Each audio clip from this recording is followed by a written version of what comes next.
Depuis plus de 25 ans, on raconte toujours la même histoire sur Booba, le rappeur qui provoque, qui attaque, qui divise. Les faits existent, les polémiques aussi. Personne ne cherche à les effacer. Mais est-ce que cela suffit à résumer une vie? On a voulu expliquer Booba par la philosophie, par l'économie, par la stratégie. Toutes ces grilles expliquent quelque chose. Aucune n'explique tout, parce que Booba résiste aux étiquettes qu'on lui colle. Rappeur, entrepreneur, provocateur, visionnaire, stratège, parfois tout ça dans la même journée. Alors on a pris le problème à l'envers. Pas ce que Booba vend, ce qu'il défend. Pas les raisons de son succès. La logique qui traverse ses succès, ses échecs et ses contradictions. Et si tout reposait sur une règle plus simple qu'il n'y paraît, ne jamais attendre que quelqu'un d'autre décide à sa place. Ne pas seulement suivre les règles, en écrire d'autres. Une carrière se construit avec des albums. Souvent, elle se construit d'abord avec une voix. Encore faut-il la faire entendre. Très tôt, Booba comprend qu'avoir quelque chose à dire ne suffit pas. Il faut trouver qui accepte de vous donner le micro. Les radios choisissent leurs invités. Les télévisions choisissent leurs sujets.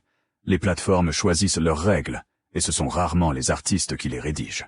Son histoire avec les réseaux sociaux illustre bien cette tension. Plusieurs de ses comptes Instagram sont supprimés pour non-respect des règles. Pour beaucoup, l'affaire est simple. Les règles existent, il les enfreint, la plateforme sanctionne. Lui et ses avocats contestent certaines décisions devant la justice. En 2022, le tribunal de Marseille infirme la première ordonnance ayant conduit à la fermeture d'un compte pour des raisons procédurales, sans imposer sa réactivation. Meta maintient sa décision. Chacun reste sur sa position. Ce qui frappe, ce n'est pas la sanction, c'est la réponse. Un compte disparaît. Il investit un autre espace, puis un autre. L'outil change, l'objectif reste le même. Un lien direct avec son public, sans intermédiaire unique. OKLM n'est pas qu'une émission. C'est une tentative de reprendre le contrôle du récit. Les invités, les sujets, le ton. Et pourtant, alors que le format rencontre son public, il s'en éloigne. Non par échec, mais par refus de rester prisonnier d'une formule qui ne lui ressemble plus. Booba ne cherche pas le média idéal. Il cherche à ne jamais dépendre d'un seul. Parce que laisser les autres raconter votre histoire, c'est risquer qu'ils en choisissent le début, la fin, et parfois même le personnage principal. Toute innovation suit le même scénario. D'abord elle dérange. Puis on annonce qu'elle va tout détruire. Puis elle se généralise. Quelques années plus tard, tout le monde prétend avoir toujours trouvé ça normal. L'autotune raconte exactement cette histoire. Fin des années 2000, Booba l'utilise sans complexe. Les critiques pleuvent. Un rappeur ne doit pas chanter, encore moins modifier sa voix. Facilité, imitation des États-Unis, trahison de l'essence du rap. Une essence que chacun connaît, mais que personne ne définit exactement de la même façon. Derrière le débat technique, une question plus profonde. Une technologie retire-t-elle de la valeur à une œuvre ou lui ouvre-t-elle d'autres possibilités? Booba a choisi son camp tôt. Pour lui, l'autotune n'est pas un correcteur. C'est un instrument, une couleur. Cela ne signifie pas que chaque utilisation soit réussie. L'innovation n'est pas un certificat automatique de qualité. Heureusement, sinon chaque mise à jour de logiciel serait un chef-d'œuvre. Mais le choix compte, parce qu'il s'expose à la critique avant de savoir si le public suivra. Les années passent. Ceux qui rejetèrent l'autotune l'adoptent à leur tour. L'hérésie devient l'un des langages dominants du rap français. Il ne l'a pas inventé. Il n'est pas le seul à l'avoir utilisé. Mais il a contribué à le populariser et à le légitimer. Cette histoire dépasse la musique. Aujourd'hui, l'intelligence artificielle provoque des réactions étonnamment similaires. Même inquiétude sur l'authenticité, même discours sur la fin de la création. Et de nouveau, Booba explore plutôt que de condamner avant d'avoir essayé. Pas pour remplacer l'artiste, mais pour tester ce que l'outil permet. Révolution durable ou simple effet de mode? Trop tôt pour le dire. C'est justement le point. Il n'attend pas la fin du débat pour entrer sur le terrain. Le fil rouge n'est pas d'avoir toujours raison trop tôt. Ce serait trop simple. C'est d'accepter le risque d'avoir tort avant les autres. Maîtriser le système permet de ne plus en dépendre, mais aussi de créer ses propres opportunités et d'en faire profiter d'autres. Au fil de sa carrière, Booba ne se contente pas d'être artiste. Il développe des labels, des médias et des marques, repère des talents et utilise sa visibilité pour les installer dans le paysage. Il ne crée pas leur talent. Il comprend comment le transformer en projet, en public et parfois en carrière. Cette logique dépasse les frontières. Maîtriser les circuits de production, de promotion et de distribution pour ouvrir de nouveaux marchés. Toutes les collaborations ne durent pas. Le businessman et l'artiste ne partagent pas toujours la même définition de la fidélité. Mais transmettre, ici, ce n'est pas seulement ouvrir une porte. C'est comprendre le système assez bien pour en construire une nouvelle. Jusqu'ici, l'hypothèse tient. Une porte se ferme, il change de terrain. Une technologie dérange, il l'explore. Mais une hypothèse sérieuse doit aussi résister à ce qui semble la contredire. Orly en est l'épreuve la plus évidente. Une bagarre, une condamnation, un passage en prison. Les images ont marqué les esprits. Pourtant, il faut rester fidèle aux faits. Cette altercation n'a pas conduit à la condamnation d'un seul homme. Des membres des deux camps ont été condamnés, sans que l'on puisse affirmer avec certitude qui a initié les violences. Booba n'a jamais construit son image autour d'un discours pacifiste. Depuis ses débuts, il revendique la dureté, la confrontation et une forme d'authenticité. Orly ne révèle donc pas soudainement un autre personnage. L'épisode confronte plutôt cette image à ses conséquences réelles. Il faut le dire sans détour. Cet affrontement a franchi une limite et entraîné des condamnations. Rien ne servirait de le minimiser pour préserver notre démonstration.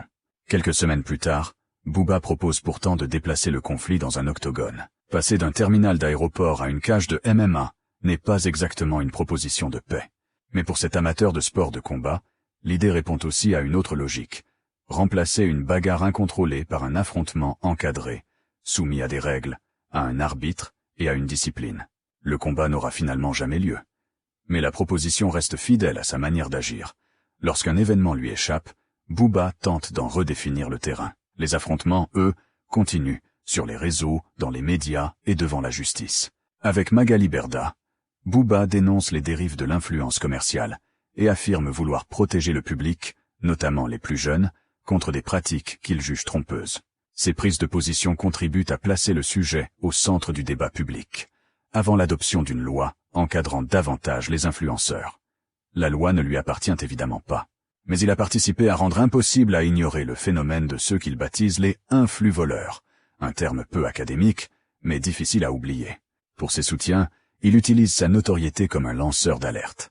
Pour ses détracteurs, la liberté de dénoncer ne justifie ni l'acharnement ni le harcèlement. Le conflit oppose néanmoins deux personnalités médiatiques habituées à intervenir publiquement, parfois de manière offensive. Il ne peut donc pas être résumé trop simplement à une parole qui attaque face à une parole qui ne ferait que subir. Au-delà de cette affaire, une constante apparaît. Lorsqu'il estime une situation injuste ou inacceptable, Booba prend position. Il le fait face aux pratiques commerciales visant les plus jeunes, lorsqu'il intervient dans des conflits très médiatisés, mais aussi dans l'industrie musicale. Ses positions peuvent convaincre, déranger ou diviser. La mesure n'est pas toujours sa marque de fabrique, mais ses interventions ne se limitent pas à la défense de ses intérêts personnels. Elles prolongent les principes qui traversent son parcours: l'indépendance, la liberté artistique, la liberté d'expression et le refus de laisser d'autres décider à sa place. Au fond, cette constance ressemble elle aussi à une discipline. Comme dans le sport, elle repose sur la répétition, l'endurance et la fidélité à une ligne. Booba peut se tromper, défendre ses positions avec excès ou franchir certaines limites, mais il les abandonne rarement lorsqu'elles deviennent coûteuses ou impopulaires. Ces clashs sont souvent perçus comme de simples provocations. Et parfois, c'est exactement ce qu'ils sont. Dans l'art de la guerre, Sun Tzu décrit une stratégie fondée sur le choix du terrain, du moment et du rythme de l'affrontement. Le meilleur stratège ne gagne pas toujours par la force, il amène aussi l'adversaire à se découvrir lui-même. L'autre répond dans l'urgence, s'emporte, en dit trop ou se contredit. Pendant ce temps, Booba impose le sujet et le tempo. Le public ne juge alors plus seulement les arguments. Il observe qui garde son calme, qui semble maîtriser l'échange et qui contrôle le récit. Cela ne signifie pas que Booba a raison. Cela signifie qu'avant même que le débat soit tranché, il a souvent réussi à décider de la manière dont il serait regardé. Depuis 25 ans, Booba est décrit comme un provocateur, un rappeur à clash, un entrepreneur, un stratège, un visionnaire pour certains, un homme enfermé dans le conflit pour d'autres. Il est sans doute un peu de tout cela. Mais derrière les succès, les excès et les contradictions, une même logique revient. Ne pas attendre, ne pas dépendre, ne pas laisser les autres décider à sa place. Marc Aurèle écrivait que ce qui fait obstacle au chemin devient le chemin. Booba semble avoir transformé cette idée en méthode. Une porte se ferme. Il en ouvre une autre. Un média lui retire la parole. Il crée son propre espace. Une technologie dérange. Il l'explore. Un système impose ses règles. Il apprend à les maîtriser, puis à en créer d'autres. Cela ne rend pas chaque combat juste. Cela n'efface ni les erreurs, ni les contradictions. Mais cela montre une constance. Quand quelque chose lui résiste, il en fait rarement une fin. Ce n'est sans doute pas un hasard si un même mot accompagne son parcours depuis des années. La piraterie. Le nom qu'il a donné à sa liberté.